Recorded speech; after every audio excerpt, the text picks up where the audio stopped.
Welcome to the Coastal Energy 2020 project. My name is Eilidh Campbell and I work at ScottishPower Renewables within the offshore business managing the skill strategy for the UK projects.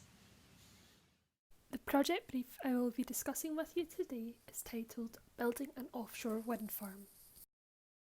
At the moment in East Anglia, ScottishPower Renewables is currently coming towards the completion of the construction phase for the East Anglia 1 project.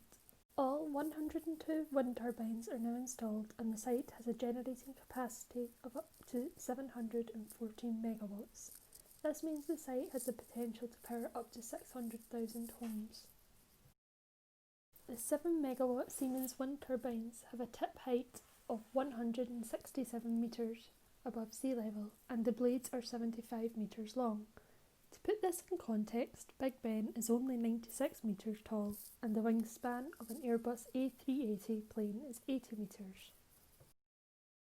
The East Anglia 1 site spans 300 km squared, which is the equivalent of 40,000 football pitches. Undertaking construction in an offshore environment presents challenges. However, it also comes with a great opportunity to become innovative and to overcome these challenges. As part of this project, you will be asked to research and report on a fallen object during the construction activity. Each wind turbine is installed on top of a 65 metre tall, three-legged jacket foundation weighing more than 800 tonnes. The foundation is attached to piles within the seabed. To install the piles into the seabed, a large pile-driving hammer is used. Here's a picture of the one that was used on East Anglia 1. We are now going to go through the three phases of the theoretical situation that you are being asked to research and answer by combining theory and making good and justified assumptions.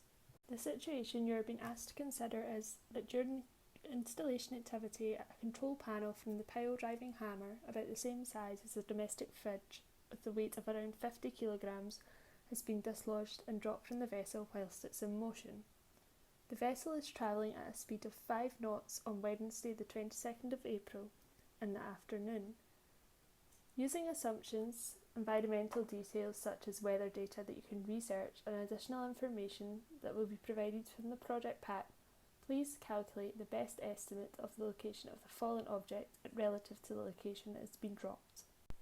Please remember that this is a theoretical situation and therefore there is no wrong answer. Take into account the weight of the fallen object, vessel speed, vessel heading, sea state and any additional factors you may think are relevant. Use this information to justify your assumption. Once you have identified the location of the fallen object, the second part of this project is to consider the impacts of the fallen object. Things to consider would be how the temperature or corrosion would affect the control panel in the short to long term if not recovered, or if the panel would still be in working condition after falling through the water. You can provide your assumptions based on the research you have carried out. The third part of this project brief is the recovery of the fallen object. In this part you are tasked with researching methods of recovery. You can consider the use of various resources such as ROVs, divers or lifting cranes. Using your research, you can provide the pros and cons for up to 3 different methods of recovery. Impacting factors in recovery should be health, safety and environmental factors, as well as programme and cost implications.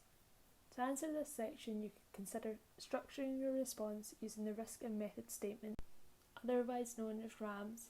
A template has been provided within the project pack.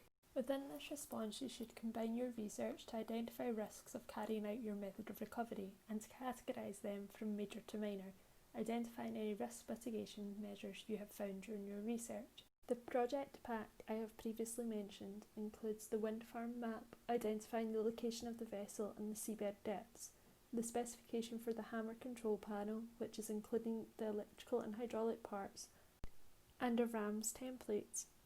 We will be available and on hand to answer any questions that you may have throughout the project. We wish you the best of luck.